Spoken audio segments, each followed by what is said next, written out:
This individual today is one of the best, if not the best, low ticket experts in the entire world. He can dive into what that means because I'm sure he's in way better of a definition than I can come up with. This is awesome. I also see over your left shoulder there, rocking the hardware, man. I have another one too. I got two of them. One of them was for my client, Dylan Kivo. He gave me one as a present for my birthday. And then this one was mine, but I just got my 10 million 3 weeks ago. So it's in the mail right now, I guess. So yeah. Dive into your area of expertise. We love hearing backstories and really your path towards not only the ClickFunnels community, but just the internet in general. So if you don't mind diving into, man, like what got you started in the internet? What was your introduction into this world? I wound up, getting into Pokemon card flipping. Like I was making chicken breast from scratch, all these things. I'm like, this is so hard. Like I don't want to do this anymore. Like grow the chicken? What does that mean? Chicken breast from scratch? Like, yeah, we start with an egg. Welcome to ClickFunnels Radio, the podcast that brings you the latest strategies, insights, and success stories from online marketers just like you who utilize funnels to grow their business. Our mission is simple: to help you unleash the true potential of your online business by harnessing the power of funnels. Join us every week as we bring you exclusive interviews and thought-provoking discussions that will revolutionize the way you approach online marketing. Here are your hosts, Chris Cameron and Ben Harris. All right, everybody, welcome back to ClickFunnels Radio. This is Ben Harris here today, and we've got a guest that's an absolute expert in paid media, among many other things I'm very excited to dive into. But before, I have to introduce Chris Cameron, co-host, Best in the Land. What's up, Chris? What up, Ben Harris? So this individual today is one of the best, if not the best, low ticket experts in the entire world. He can dive into what that means because I'm sure he's in way better of a definition than I can come up with.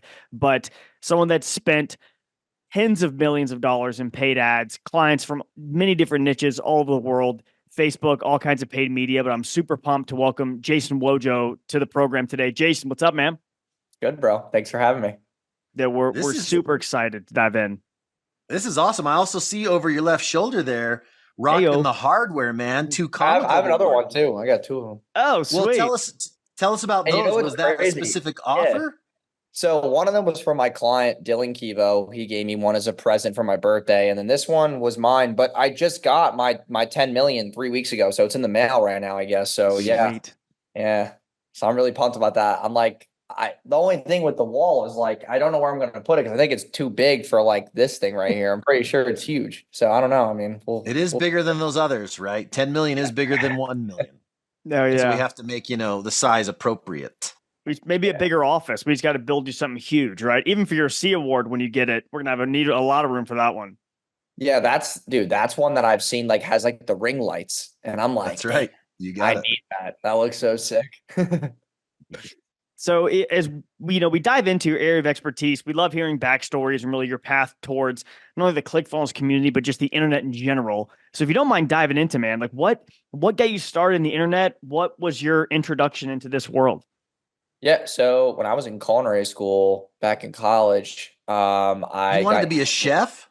Dude, I don't know That's how to cool. cook. I don't know how to cook a damn thing right now, but yes, I did at some point because I was working at a restaurant when I was in high school and I had no self-awareness to know what I want to do in my life. And my boss was just like, hey, you should go to culinary school because you know how to cook already breakfast food, which by the way is very easy stuff to cook. Like it's not hard. Like you want a waffle, French toast? Yeah, I got like that's what I was doing. I was doing like bagels with cream cheese and like stupid stuff like anybody could do. Like it was just, yeah. And he's like, you might as well do that. Culinary genius.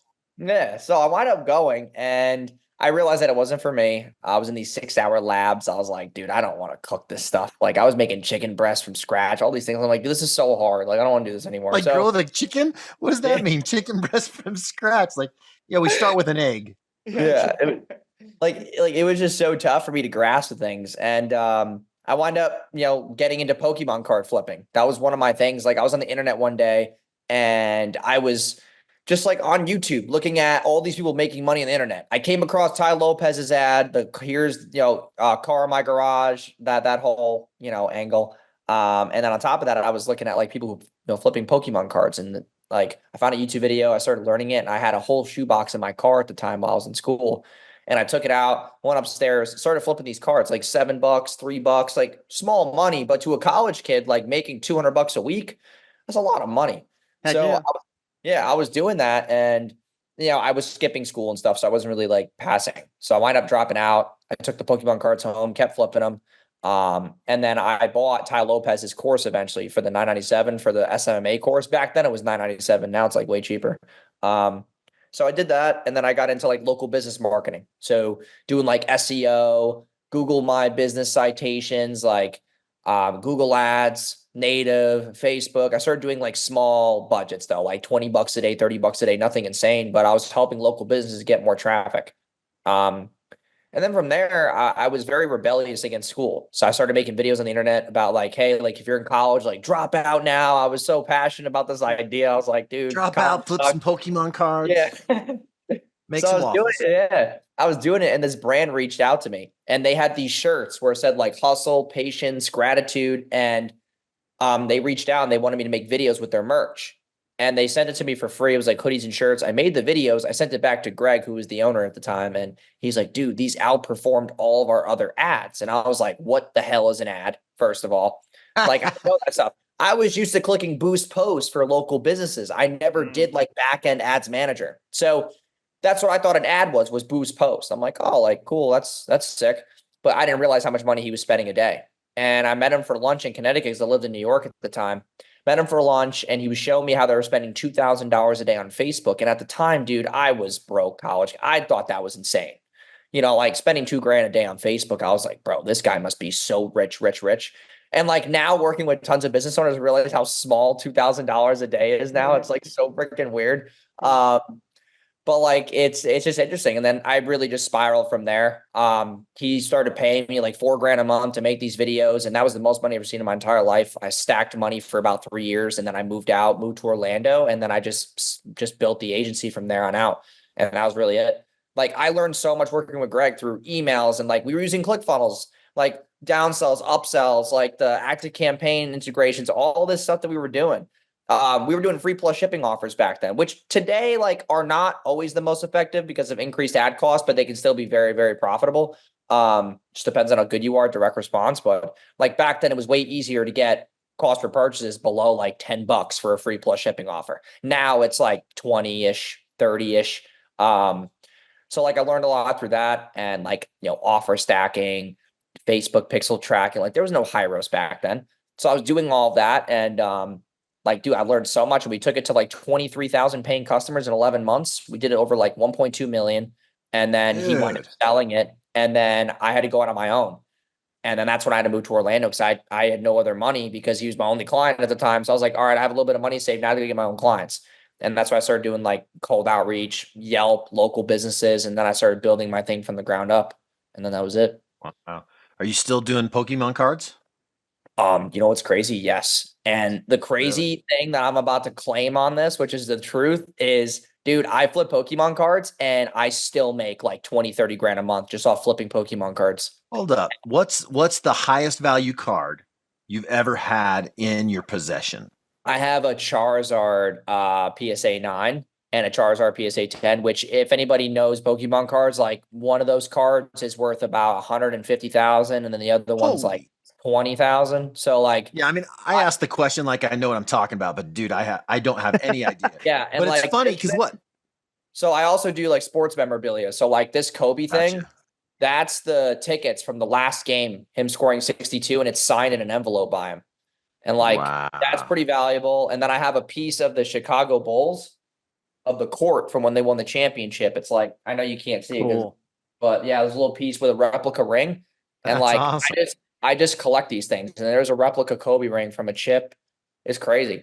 But I have other stuff over here. But I do collect, like I have the only Kobe Bryant 1-of-1 card in the entire world. It's like $80,000, and it's a signed card by him with like a piece of his jersey.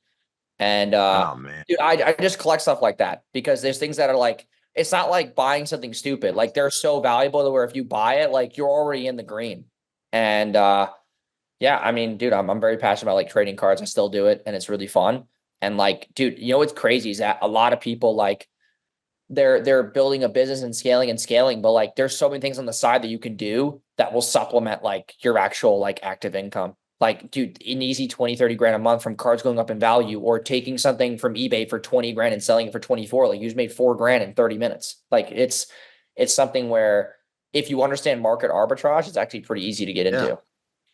That's awesome. It's funny. 2 episodes ago, Ben, we were talking to Pat Flynn, and he's doing like a whole event around Pokemon cards. Like, what was his channel called? It's escaping me off the top of my head. I don't remember either. But Jason, do you know of Pat Flynn, just the online marketer? I don't know who that is, but you just smart passive income. So yeah, if you Google go smart listen passive to his income, episode, man. It was awesome. It's it's really good. It's called Card.Party.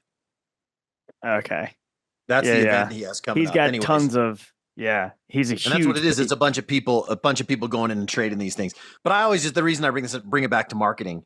It's so interesting to hear what people are passionate about, and marketers find a way to make their passion into profits. Right? It's really interesting. Like they're like, okay, well, I love this sports memorabilia, but then they find an arbitrage situation, like you said, buying one place for one price and selling at another place, for a higher price. I mean, is that something that you still do outside of the sports memorabilia stuff? Is there other passions that you have, like that you're profiting from? Not profiting from, but like another passion is like basketball for me, dude. I was very good in high school, and then I had a growth deficiency issue. So like that was one of my like whenever I have my events, I always tell this story. But like I was probably one of like top 10 prospects in New York to play basketball when I was in JV, like 9th, 10th grade, and everybody else was growing and hitting puberty. I never hit puberty. And obviously now, but I was gonna say you got a mustache guy. You know? So, but but it was never like this. So like when I was a senior in high school, I was 4'11" and 70 pounds. I was almost like anorexic basically. And dude, when I was going to culinary school, I also looked so underdeveloped that like teachers legit didn't think that I was a student. So like I was there freshman year. When I was going from freshman to sophomore year, I went back home. Like I had to go get HGH because I was so underdeveloped and I never hit puberty like everybody else. And that's what caused my basketball career just basically decline. So now I'm 6'1" because I basically bought my way to 6'1". And dude, it was just a crazy journey. Like, and I always loved basketball. It's something that I always like ran to for like, relieve anxiety and stress. And like, it was my own creativity world. Like the court was just this thing that I would look at for just, passion. And like, dude, it was awesome. And it didn't work out the way that I wanted to. So like the biggest reason why I became an entrepreneur was because when I was playing basketball, people listened to me because I had a skill. And then over time, like when the thing kind of faded out and I wasn't able to compete. Like, dude, when you're 5'1" and you start to take HGH and you're 85 pounds and you start driving down the lane and there's someone who's 5'10", who's 150 and you just get bumped on the shoulder, like, dude, you can't pass them. Like, you just can't. Like, I don't care what anybody says, like, you cannot drive in the lane and take contact. It's so hard. So it was tough. So now I was stuck in this position where I was like, all right, like, how do I find my identity in something else? And dude, when I was in high school and college, I realized that the only like kids that people listened to were the kids with like rich parents and that house that would have all the basement parties. And like, you had to have money to be listened to. And I was like, all right, well, now I can't play basketball. So now I have to make money for people to pay attention to what I have to say. And that's something that I believed in, which was weird because like there's conflicting opinions about that, but I feel like the world will only listen to you when you have a massive amount of authority, which comes from wealth and like prosperity. And like, that was just something that I looked at a lot. Like just being how do you get that as an entrepreneur? Like if you don't have an audience, and some people fake it till they make it. Like I see all sorts of entrepreneurs all over the place who try to get this clout. And a lot of times it's their own Instagram and we've seen it, right? They're renting the Ferrari and they're just like, if you want to be like me, I go pick up my mail in a Ferrari that I rented. They don't tell you that part. How do you gain this authority, if you're just starting out?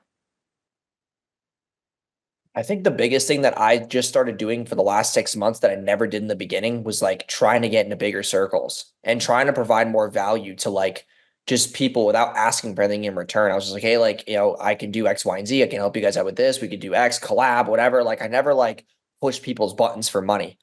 And it was something that in the beginning I was so scarce, like urgent to make money.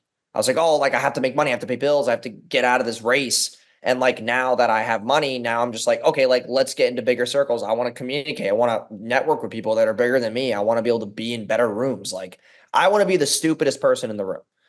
And that's always been the goal. Like I never want to be the smartest person because then it's boring because everybody's just asking you all the questions and it's exhausting. So instead, I want to be the person who's sitting there soaking and absorbing up all the stuff from people who are like way ahead of me. And like that's been my only play for the last 6 months. And you know what's crazy is that without asking for any monetary stuff, I've grown way more over the past. Like our business grew by 30%. And like, dude, it's just nuts. Like not asking for anything and just providing value to people. Like just getting on calls with people that are like yesterday, I was on a call with Grant Cardone's president and we were just talking. And he was like, yeah, like, dude, by the way, dude, like I've been following you. Like I want to send you clients from ours. I'm like, what the hell is going on? I didn't even ask. So it's this thing where I was just so focused on making money. I wasn't really focused on relationships. And now I realize how important it is. And a lot of entrepreneurs in the beginning, like, yeah, you don't need to have dude, ClickFunnels awards are awesome. But if you can't do that or you don't have that, you have to be reputable enough or at least referred to by people who consider you a good human.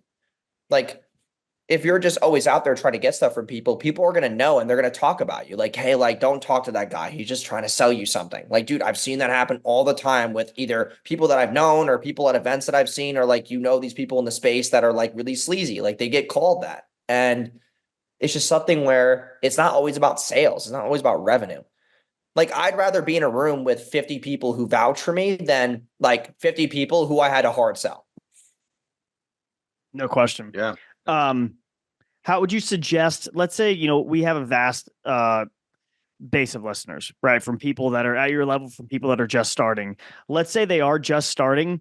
How would you suggest they get into rooms they don't necessarily have a connection with or brand new to the space? What are some steps that you would advise for them to take now that you've done it? I mean, first thing I would do is like find free events in your area, meetups, like entrepreneur events. And then from there, you can either invest in yourself because always when you have an event, someone's there obviously to sell something, which is fine if it's valuable. But like, you find a mentor, you find a coach, or like you go to ClickFunnels events, you go to 10X Growth Con, you go to other events that are not the crazy expensive events like $497, $997. There's also free events. We were talking about that you do some of these. Yeah, so like I host them because I remember what it felt like for me when I was first starting out. Like, I don't know. I mean, I get why bigger businesses charge for events. I just don't have the sales team and the fulfillment to have a 3,000 person event. I just don't. Because if I had 3,000 people in a room, 300 people, 400 people would buy something, and I just don't have the fulfillment. And I'm okay with admitting that. I just haven't gotten to that point because that's where you start like. For you to have a 3,000 person event, you have to charge because you're like the room rental's 200 grand a day. The food is $150,000 to $200,000 a day. Like it starts to get pretty hefty, probably more if I'm probably underestimating it. And it's like when you're doing events like that, you have to charge because you're not just going to only make money off sales. But even when you get 3,000 people in a room who buy a ticket, like dude, being able to sell them something. Yeah, if you're software, it's scalable because there's really no people involved. Yes, there's support and whatnot, but like if you're doing a done for you service like I do with ads and management, dude, I can't take 300 clients on in one day onboarding on Monday. That'd be a freaking crapshoot. So it's just something where I don't have 250 team members and I'm not doing 100 million a year. So it's just this, practicality stage where I'm at, where I'm just doing it to collect data and get more reach. Like when I run these ads locally, we'll spend 200, $300 a day per city. So I'm running 22 cities at once. And it's like, dude, these ads get so much impressions and reach. Like, and as we kept running these, like I was going out and about in these cities and there were people who noticed me at random restaurants who weren't even coming to the event. Like I would just be sitting there and they're like, oh, I seen your ad. I'm like, oh, sick. And I'm getting noticed so many times. And I was like, damn, this is crazy. And it's all about that like internal local reach. And that was something that I always thought was more impactful than just trying to create a dollar. I don't know. I think it's all about like having more brand equity. Like if people start recognizing it means you're doing something correct, but it's not always intrinsically correlated to an ROI. It's correlated to just you having a name for something or doing something or trying to be something. Like it's more impactful to be that. Yeah, I'd love to dive into that event a little bit more. You say you got one coming up in Dallas, okay? And tell us, like, I don't know. I mean, if you don't mind, let's open up kind of the playbook here a little bit and dive into even some numbers. You're spending money on ads, okay? Mm-hmm. You're getting the event space. You are, maybe food and bev minimum, depending on, wherever you're at. How are you making that profitable? I know you have some high ticket stuff, but you also mentioned you're not charging for these. So if you would maybe give us some averages, but how many of these are you doing like a month? First off, So we do 4 events a month. It's one a week. one a week. It's Tuesday right now. We had Jacksonville 2 days ago, and then this week we have Atlanta, and then we have Austin, Dallas, New York City, and then we start back again from Tampa, Miami, Fort Lauderdale, and we just go and Orlando. This has got to be taking a ton of your bandwidth, man. Like, Bro, is this I'm like not the gonna main lie. source? Like, it's not the main source. It's just like, even like right now, like I definitely have like a slight cold because I think my body's like taking this toll because we're like 12 events in and I'm feeling it. So, yeah, dude, it's honestly really tough. Like, I didn't think it was that hard. And now I see artists who are doing tours every 2-3 days. And I was like, oh, that must be fun. And I'm doing it every once a week and I'm still tired. I'm like, damn, dude. Like Taylor Swift had a tour doing one event every 3 days or 2 days. Like, dude, I can't even imagine. You just got a huge team, right? I mean, that's one thing about scaling these teams, that makes it a little bit easier. And you even talked about fulfillment. So when you go to these, first off, how many people are on your team? We have a team of 52. Okay. All right. So you've got, but not at the events. Our team at the events is maybe 8 people the most. Okay, cool. So what do you do? Are you getting them in to do like, they get the ticket is free. You're running local advertising. What does that look like? Are you selling them immediately into something high ticket? How does that work? So we get them in there for free. We don't pitch until the end of day one, because I go through like. Hold up. How many days are these events? It's a 2-day. Okay. Yeah. Yeah. So I do a 2-day because day one, dude, it's a free event. So like just for sales wise, it's hard for me to sell people on a free event in just one day. If it was a paid event, yeah, dude, you pay $9.97, you come for one day, I could sell you. But free, there's people who like legit don't want to buy on day one. They want to wait till day 2 and they want to just like think about it, I guess. And they just, interesting. So like they either want to bring their wives. Like, dude, there's people who have come day 1 and they're like, oh, I'm bringing my wife tomorrow and then we'll buy. I'm like, what the hell? But whatever, the biggest thing was providing all the stacked value in day 1. Like, I'm not going to lie, man. Like, there's a lot of sales stuff involved in this. Like, yeah, it's free, but like we give them a ton of value where they could implement if they want to, but they're too overwhelmed to do it themselves. Like everything that I give them, like, dude, they don't have to buy from us. They don't have to, but the overwhelmingness makes them go, all right, like I might as well just pay them. So it's not that we're just doing the free event just to sell people. Like I go over offers. I have a whole offer worksheet. I help them build their offer. I do the landing page. I do all of these things. Your ad video script. I do your KPI worksheet. Like what's the most you're willing to pay done with you inside the event? Like they're working on it? Yeah, they're working on it. And then from there, that's super cool. They're just like, dude, this is too much. End of day 1, it's a 12K and a 17,000. Like you can go do all this on your own, or we can help you. And they're like, oh, please help me. Is that kind of what you're saying? Yeah. And then like at the end of day 1, what we do is we say, hey, like we have a 12K and a 17,220. And if you buy right now, you get to come to the Airbnb. We rent this big mansion and we live in it though, but like we rent it and then we have a cocktail hour at it. So if you buy, you get to come to cocktail hour. Just an FYI, that actually crushes. It works very well. So like they come to cocktail hour and if they spent 12 grand, my sales guys are trying to ascend them to spend the 17. So like the cocktail hour is to like get them more excited and we ascend them. Then day 2, we scoop up more buyers. Day 2, they get to come to lunch with us. That's the other play. So like, it's like cocktail hour plus lunch. And then after day 2, we have a really cool thing where like, if they get the 17, Monday, so it's a 2-day event, but Monday I have a videographer that I fly around. He's full time for us. And he will go to the Airbnb Monday and all the people who bought, he'll film their ads in person day 3 at the mansion. Oh, that's big value.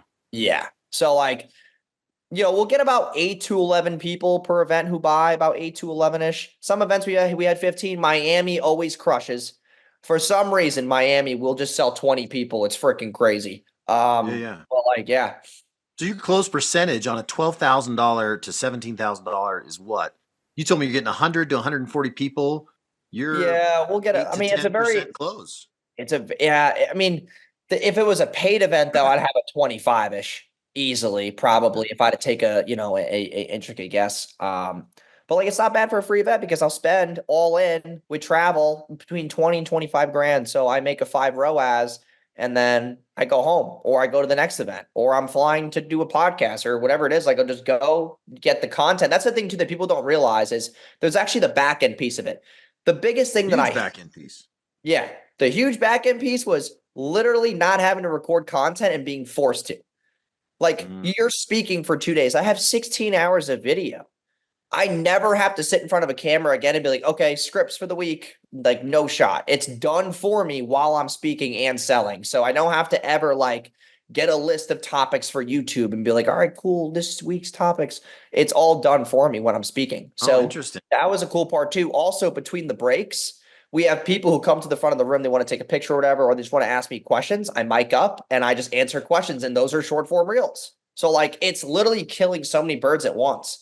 And yeah, I mean that's really all it is. And like the offer is good. Like it's such a good offer. And that's the whole point. Like I talked about offers so much, and then I give them a good offer. Like that's the whole like congruency angle. Like the slide then pops up. It's like, all right, do you want to hear the power of a good offer? Stand up if, and I get them to do the whole like sales thing, go to the back of the room, blah blah blah. But it's good. Yeah. What led you into doing events? Yeah. So I was at a Grant Cardone event. We were at the business boot camp, and there were about 700 people in the room, and he had 107 sales reps. And I was like, bro, this is off the wall. So, dude, when you walk in, like, dude, with all due respect, I wind up spending 400 grand at the event. I'll talk about that in a second. But basically, like, you go in there and you can't walk anywhere without anything. Like you literally get swarmed. Like you walk in, you get your lanyard, bro, there's 2 people just like, fucking, that's it. They're just on you and they're selling you.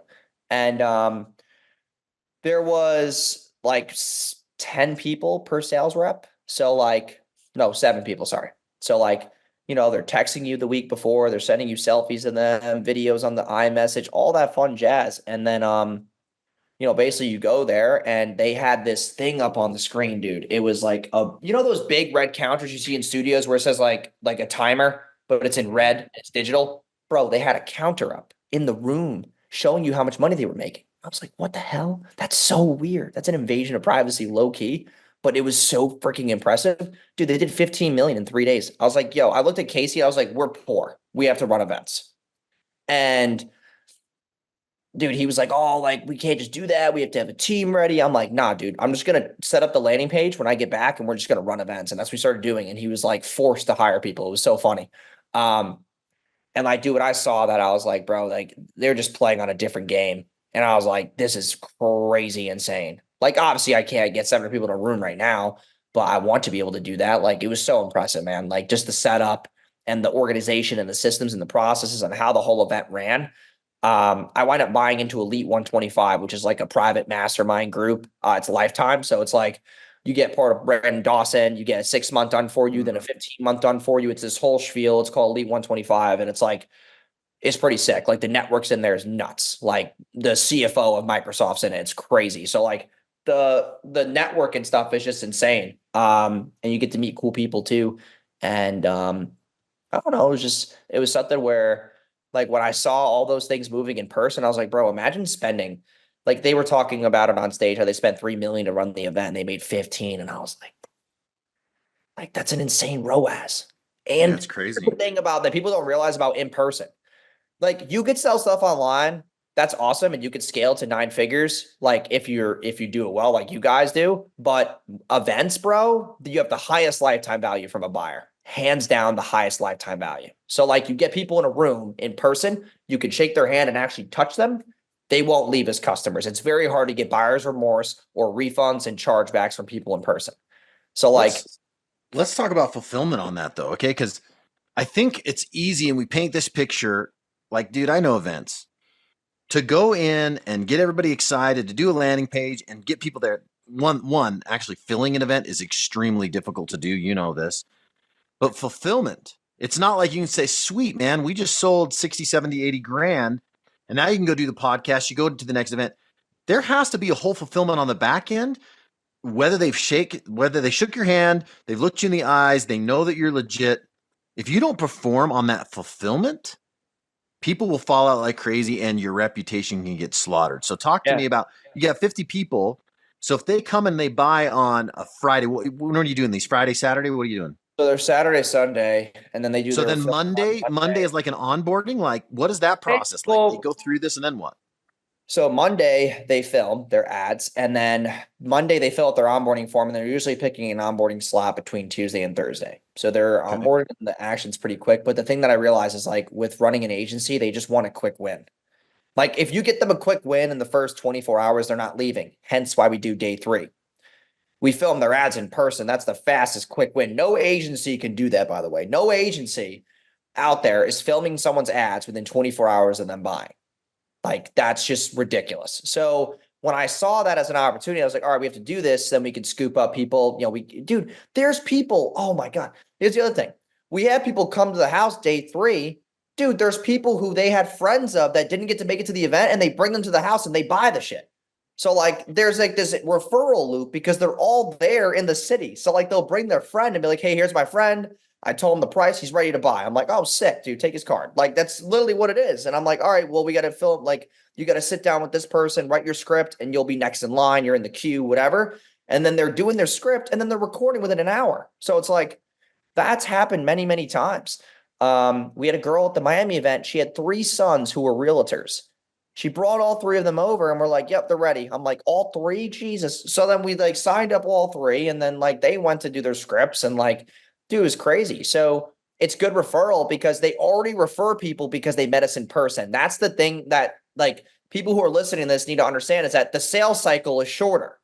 Like, okay, online, yes, very scalable. I get it. I've been in the space for years, but if you want to sell like a very high ticket thing, like you're selling a 30, 50, $100,000 thing, dude, in person, it's a lot easier. You get someone to raise their hand for a mastermind for $50,000.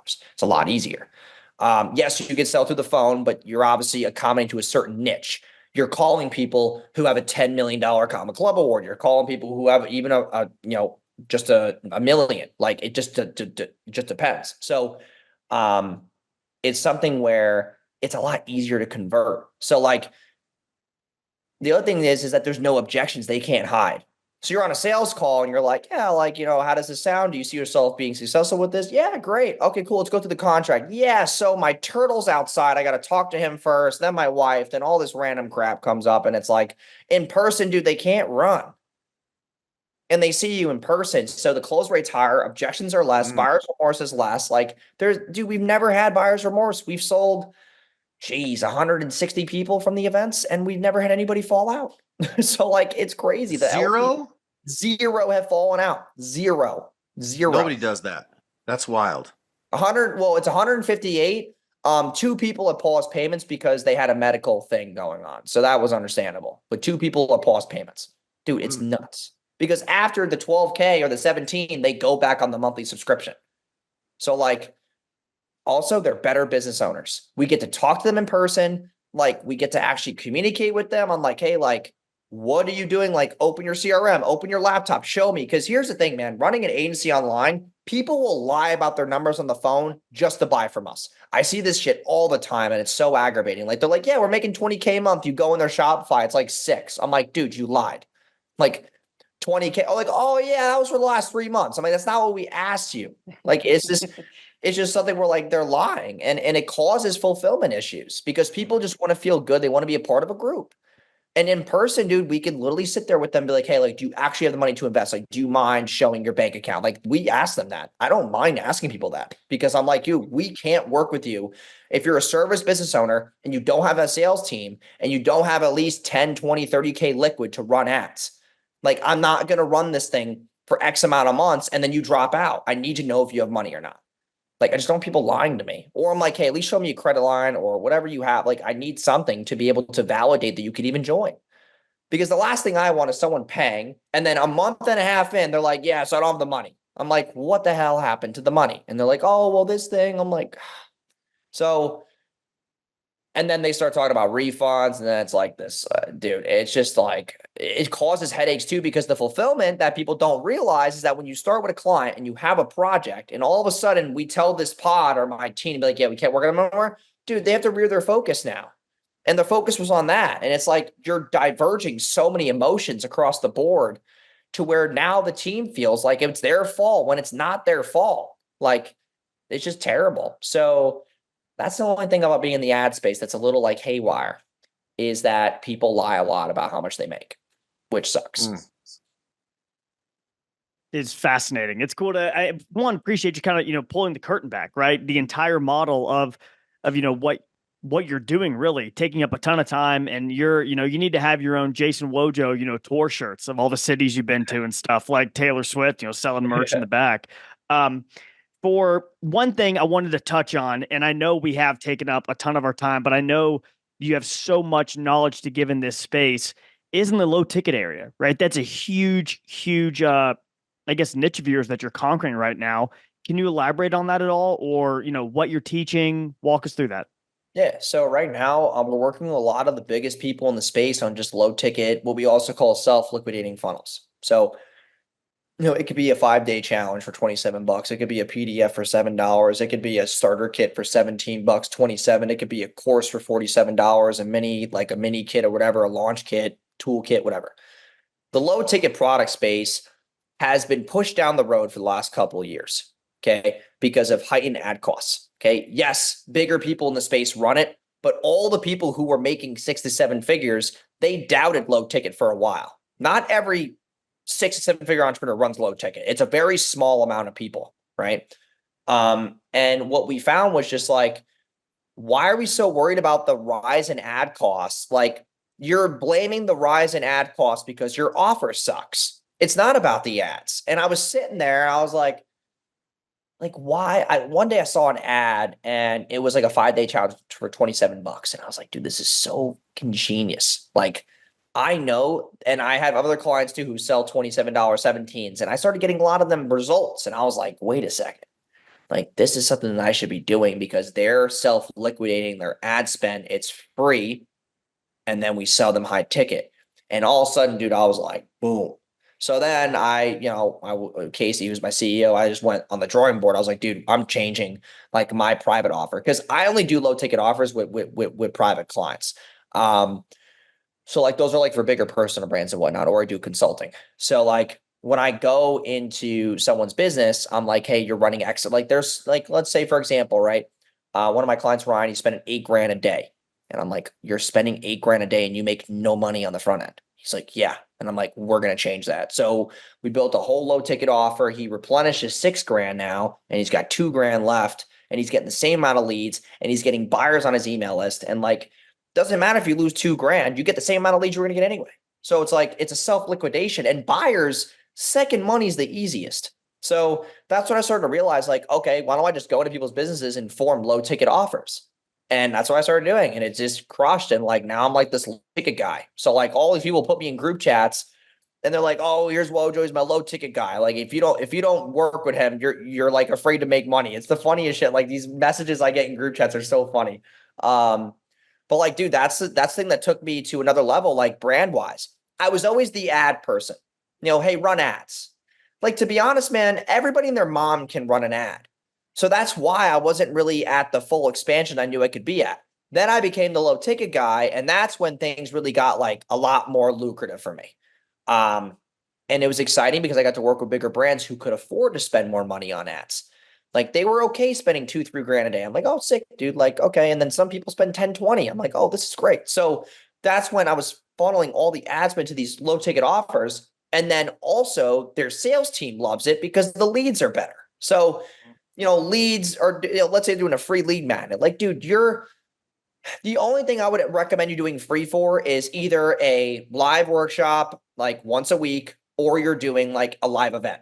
Okay. Those are the only 2 free things. If you're doing a free lead magnet, like you might as well just take the money and just burn it on fire. Like there's just really no point. Like I get building an email list is important, but front load and reduce the sales cycle and just get the buyer. Like it just doesn't add up in my head. I'd rather spend $50 to make 27 than to spend $3 for a free PDF to go to someone's email. I just don't see that as valuable. If you have a ton of extra money and you want to put it into a retargeting campaign, be my guest. Spend $100 a day and get 30 emails a day, whatever. If you think that's valuable, I mean, it just depends on the offer. It depends on your backend. If your backend's a $30K product, then yeah, dude, have a blast. Like, but if your backend's $19.97, yeah, probably not a good idea to spend $100 a day on a free lead magnet. So it's something we're using to validate that by like the KPIs in the business and like what they're selling. So, dude, like the whole low ticket space was something where it's easier when you get the results, by the way, like way easier. And they don't leave because I always have to touch their upsells and downsells and optimize what's going on. And like the sales team's got to be trained and all these fun things. And like I've been getting asked to speak on really cool stages because of the low ticket stuff.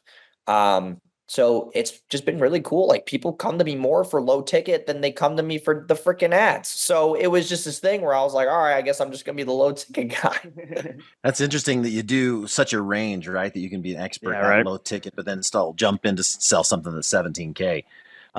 Also, man, we could talk to you forever. I think you've given some really, really cool nuggets. If somebody wanted to learn more about you, what's the best way for them to find you? Yeah, so if they go on Instagram, they can go to @the_Jason_Wojo. And if they're a business owner that has at least 10 grand a month in ad spend, they can click the first link in my bio and they can book a free demo call. That's awesome, Very man. cool. Well, we appreciate you. Any final words, Ben? No, I mean, that was amazing, Jason. Appreciate all the insight. And yeah, that's awesome. Yeah, man. I appreciate you guys. Thanks, man. Appreciate you.